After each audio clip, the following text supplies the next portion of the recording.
రాబందులు స్వైర విహారం చేస్తున్నారు. Political governance, red book పేరుతో రాజ్యాంగ హక్కులను కాలరాస్తోంది ఈ కూటమి సర్కార్. చంద్రబాబు అండతో ఉద్యోగులు, దళితులు, మహిళలపై ఎమ్మెల్యేలు చేస్తున్న దాడులు, దాష్టికాలు చెప్పనలవి కాకుండా ఉన్నాయి. ఏ అధికారం లేకున్నా కూడా ఉద్యోగులపై కూటమి ప్రభుత్వంలో కూటమి ఎమ్మెల్యేలు ఎందుకు అధికారాలు చలాయిస్తున్నారు? అసలు ఉద్యోగులపై అధికారం చలాయించే హక్కు ఎమ్మెల్యేలకు ఎవరిచ్చారు? మాట వినని ఉద్యోగులపై వేధింపులు, బదిలీలు. నిన్నటికి నిన్న చూసుకుంటే కేజీబీవీ ప్రిన్సిపల్ను వేధిస్తూ ఆముదాల వలసలో ఎమ్మెల్యే కూన రవికుమార్ గారి ఉదంతం మనం మాట్లాడాలి ముందుగా. అంటే కూటమి ప్రభుత్వం వచ్చిన నాటి నుండి రాష్ట్రంలో ఇందాక నేను చెప్పినట్టు దళితులు, ఉద్యోగులు, అందులో మహిళా ఉద్యోగుల పట్ల ముఖ్యంగా ఈ ఎమ్మెల్యేలు చేస్తున్న ఒత్తిడి, ఈ ఎమ్మెల్యేలు చేస్తున్న దారుణాలు, బెదిరింపులు, దాష్టికాలు ఒక్కొక్కటి పెరిగిపోతూనే ఉన్నాయి.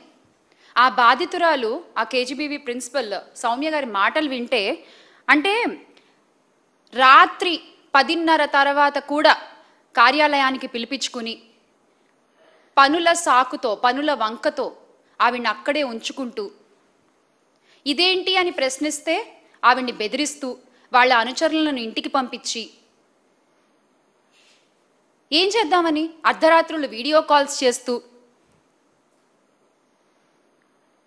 అంటే ఒక మహిళా ఉద్యోగిని అర్ధరాత్రులు మీ కార్యాలయాల్లో అలా తిప్పుకోవచ్చా? అలా ఉంచుకోవచ్చా? ఏమన్నా అంటే పనులు చేయించుకుంటామంటూ సాకులు చెప్తారా? వీడియో కాల్స్ అర్ధరాత్రి చేస్తారా? ఏ ప్రభుత్వంలోనూ చూడలేదు మరి ఇలాంటి ఒక పనితనం. కూటమి ప్రభుత్వంలోనే చూస్తున్నాం. అంటే ఎమ్మెల్యే కూన రవికుమార్ గారు ఒక్కరే కాదు, రాష్ట్రంలో చంద్రబాబు కూటమి సర్కారు వచ్చిన నాటి నుండి పొలిటికల్ గవర్నెన్స్, రెడ్ బుక్ రాజ్యాంగం అమల్లో భాగంగా ఎమ్మెల్యేలు కూటమి రాబందుల మాదిరిగా స్వైర విహారాలు చేస్తున్న ఒక్కొక్కటి మనం ఈరోజు మాట్లాడుకుంటూ వద్దాం. మాట వినకపోతే సస్పెండు, మాట వినకపోతే బదిలీ, మాట విన్నావా నెత్తినెక్కించుకుని ఊరేగడం, మీకు నచ్చినట్టు అధికారుల్ని మీ కాళ్ల కింద చెప్పులుగా పెట్టుకోవడం. ఈ అధికారాన్ని చంద్రబాబు నాయుడు గారే ఎమ్మెల్యేలకు ఇచ్చారు. ప్రభుత్వ ఉద్యోగుల్ని ఎమ్మెల్యేల కాళ్ల కింద చెప్పులుగా పెట్టేసిన ఘనత గౌరవ ముఖ్యమంత్రి వర్యులు శ్రీ నారా చంద్రబాబు నాయుడు గారికే దక్కుతుంది. ఈరోజు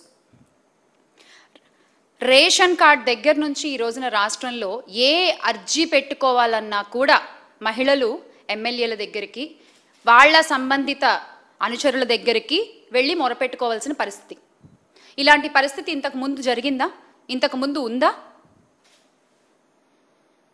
ఉద్యోగులకు ఏ అవసరం వచ్చినా, అంటే చివరికి నిబంధనల ప్రకారం వారికి చేయాల్సిన పనులు కూడా ఆ పై అధికారులు చేయాలంటే ఎమ్మెల్యేల దగ్గరకు, నాయకుల దగ్గరికి వెళ్ళి అడుక్కోవాలన్నమాట. ఇది ఈ రోజున పరిస్థితి. మహిళల మీద వినకపోతే దారుణాలకు దిగజారడము, వేధింపులకు పాల్పడడం. ఉద్యోగ భయంతో తమ ప్రాణాలకు హాని తలపెడుతున్నారు అని చెప్పి పోలీసులతో మొరపెట్టుకున్నా కూడా పోలీసులు పట్టించుకొని పరిస్థితి ఈరోజు రాష్ట్రంలో మనం చూస్తూ ఉన్నాం. ఇక్కడ కనుక మనం చూసుకున్నట్లయితే పల్నాడు ఎస్పీకి ఫిర్యాదు చేసేందుకు అంబులెన్స్లో వచ్చింది రోసమ్మ గారు. మీరు చూడొచ్చు, టీడీపీ మహిళా నేత నుండి నన్ను కాపాడండి బాబోయ్ అంటూ మొరపెట్టుకుంటోంది ఆవిడ. కలెక్టరు ఎస్పీకి వృద్ధురాలు వినతి పత్రం అందించి ఆమె ఎకరంన్నర స్థలం దురాక్రమణకు మహిళా నేత దౌర్జన్యం చేస్తున్నారు అంటూ ఆవేదన వ్యక్తం చేస్తే అసలు ఆమెని పట్టించుకున్న వాళ్ళు లేరు ఈ రోజున. అంటే ఇలాంటి న్యూస్లు నిజంగా జరిగితే కూడా ఇవన్నీ ఒక సాక్షి పేపర్లోనే ఎందుకు వస్తున్నాయి? మిగతా పేపర్లో ఎందుకు రావట్లేదు? ఈ న్యూస్ అబద్ధం కాదు, ఆమె ఆవేదన అబద్ధం కాదు, మరి ఒక్క సాక్షి మాత్రమే ఎందుకు నిస్సహాయుల పక్కన, అభాగ్యుల పక్కన నిలబడి ప్రశ్నిస్తోంది ఈ రోజున? ఈ విషయం రాష్ట్ర ప్రజలందరూ కూడా గమనించాలి. ఎందుకు అంటే మొన్నటికి మొన్న శ్రీకాకుళం జిల్లా ఆముదాల వలసకు చెందిన టీడీపీ ఎమ్మెల్యే రవికుమార్ గారు మహిళా ఉద్యోగుల్ని వేధించిన సంగతితో పాటు ఇలాంటివి రాష్ట్రంలో ప్రతిరోజు కోకొల్లలు జరుగుతున్నాయి. కానీ ఎంతమంది మాట్లాడుతున్నారు దీని మీద? మాట్లాడరు. ఎందుకంటే ఎల్లో మీడియా మాఫియా ప్రశ్నించే సాక్షి ఛానల్ గొంతు నొక్కేస్తారు, ఇబ్బందులకు గురి చేస్తారు ఆ ఛానల్ని కూడా. ఇంకెవరు వాళ్ళని ప్రశ్నించకూడదన్నమాట. వాళ్ళు మాత్రం వాళ్ళ అధికారాలని దుర్వినియోగం చేసుకుంటూ ఎన్ని అఘాయిత్యాలకైనా ఎన్ని అరాచకాలకైనా పాల్పడచ్చు. ఉదాహరణకి మన సౌమ్య గారు ఉదంతం. దాంతోపాటుగా ఇంకొకటి, మన నరసరావుపేట రూరల్కి సంబంధించిన విషయం ఇది. లైంగిక దాడికి యత్నించిన టీడీపీ నాయకుడు ముక్కపాటి వెంకటేశ్వర్లు గారిపై కేసు నమోదు చేయాలని ఫిర్యాదు చేసినా పోలీసులు స్పందించలేదు అనేటువంటి ఒక అభాగ్యురాల ఆవేదన ఇది. ఏం చెప్పారు? డబ్బు పలుకుబడి ఉంది ఆయనకి, ఎందుకు ఆయనతోటి మనకి రాజీ చేసేసుకో అని చెప్తున్నారు. ఇదా మీ రాజకీయం? ఇదా మీరు చేసే రాజకీయం? ఇదా మీరు చేసే పంచాయతీలు? ఏ రోజు కూడా ఈ కూటమి ప్రభుత్వం మహిళలకి అన్యాయం జరిగిన చోట అన్యాయం చేసిన వాడి వైపే నించున్నారు తప్ప అన్యాయం జరిగిన మహిళ వైపు ఏ రోజు ఈ కూటమి ప్రభుత్వం నించోలేదు ఈ రోజు వరకు. ఎందుకని అలాగా?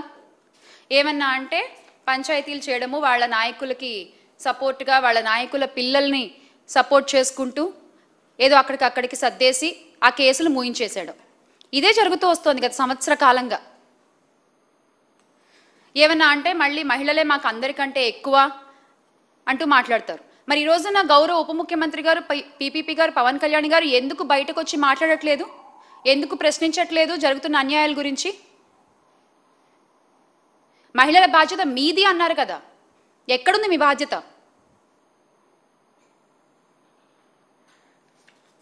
అలాగే కూటమి అధికారంలోకి వచ్చిన మొదట్లో ఎమ్మెల్యే కోనేటి ఆదిమూలం ఉదంతం కలకలం సృష్టిస్తే ఆదిమూలం గారిది, తాజాగా మన రవికుమార్ గారు, ఇంకొకళ్ళు వచ్చేసి నజీర్ అహ్మద్ గారు. అంటే వీళ్ళు చేసే పనులు చూస్తే ప్రజలు ఈ రోజున అసహించుకునేటువంటి పరిస్థితి ఉంది రాష్ట్రంలో. గుంటూరులో టీడీపీ మహిళా నేత షేక్ సూఫియా పురుగుల మందు తాగి ఆత్మహత్యం చేసుకునే పరిస్థితి వచ్చింది ఈ రోజున. గుంటూరు తూర్పు నియోజకవర్గం టీడీపీ ఎమ్మెల్యే ఎండి నజీర్ అహ్మద్ గారు, ఆ వీడియో కూడా చాలా వైరల్ అయింది, మీలో చాలామంది చూసే ఉంటారు. ఆయన చేసేటువంటి వేధింపులు తట్టుకోలేకపోతున్నాను, పోలీసులు నాపై తెచ్చేటువంటి ఒత్తిడి నేను భరించలేకపోతున్నాను అంటూ ఆమె గుంటూరు బ్రహ్మానందరెడ్డి స్టేడియం వద్ద ఆత్మహత్యాయత్నం చేయడంతో కుటుంబ సభ్యులు ప్రభుత్వాసుపత్రికి తరలించారు ఆవిడ్ని. ఇది ఒక మహిళ పరిస్థితి ఈ రోజున కూటమి ప్రభుత్వంలో. మహిళలంటే తెలుగుదేశం పార్టీకి గౌరవం లేదు, ఇది అందరికీ అర్థమైపోయిన విషయం. మరొకసారి కూటమి ప్రభుత్వమే రుజువు చేసిన విషయం ఇది. మహిళల వ్యక్తిత్వాలను కించపరుస్తూ బురద జల్లి చంద్రబాబు నాయుడు గారు ఆ రోజున ఎన్టీ రామారావు గారికి వెన్నుపోటు పొడిచి ఆయన రాజకీయ ప్రస్థానాన్ని మొదలుపెట్టినప్పటి నుండి అప్పుడు ఒక మహిళపై బురద జల్లి ఆమె వ్యక్తిత్వాన్ని హననం చేసి మొదలుపెట్టారు. ఈ రోజుకి అదే ఆనవాయితీని ఆ పార్టీ పెద్దలందరూ కూడా ఆచరిస్తూ వస్తున్నారు. ఇది నిజం అన్న సంగతి ఆ పెద్దలకు కూడా తెలుసు. అలాగే 2014 నుండి 19లో కూడా ఇసుక అక్రమ రవాణాలో ఎంఆర్ఓ వనజాక్షి గారి మీద అప్పటి టీడీపీ ఎమ్మెల్యే చింతమనేని ప్రభాకర్ గారు దాడి చేస్తే చర్యలు తీసుకోవాల్సిన చంద్రబాబు నాయుడు గారు ఏం చేశారు? పంచాయతీ చేసి చింతమనేని గారిని కాపాడి ఒక మహిళ ఆత్మగౌరవాన్ని దెబ్బతీశారు. ఇలాంటివి ఎన్నో జరుగుతూ వస్తూనే ఉన్నాయి. అలాగే ఇంకోటి, ఈరోజు ఇందాక మనం చూసాము, టీడీపీ మహిళా నేత నుంచి కాపాడండి అంటూ నరసరావుపేట రూరల్ నుంచి ఆమె మాట్లాడిన మాట అంతా కూడా టీడీపీ నేతల ఆగడాలకు అంతు పొంతు లేకుండా పోతోంది, ఆ పార్టీ మహిళా నేతలు సైతం భూ ఆక్రమణలు చేసి రెచ్చిపోతున్నారంటే ఒక వృద్ధురాలి ఫిర్యాదు కూడా ఈరోజు తీసుకోలేని పరిస్థితి మన రాష్ట్రంలో ఉంది. అలాగే సౌమ్య గారు అయితే ఏకంగా నేను అసలు పోరాడలేకపోతున్నాను వీళ్ళతోటి, నా వల్ల కావట్లేదు, ఈ ఎమ్మెల్యేతో నేను పోరాడలేను అంటూ ఆమె ఇచ్చినటువంటి స్టేట్మెంట్ చూడొచ్చు మీరు. దీనికి ఏం సమాధానం చెప్తారు ప్రస్తుత కూటమి ప్రభుత్వం? దీనికి ఏం సమాధానం చెప్తారు ప్రస్తుత మహిళా హోంమంత్రి గారు? దీనికి ఏం సమాధానం చెప్తారో దయచేసి చెప్పాలి.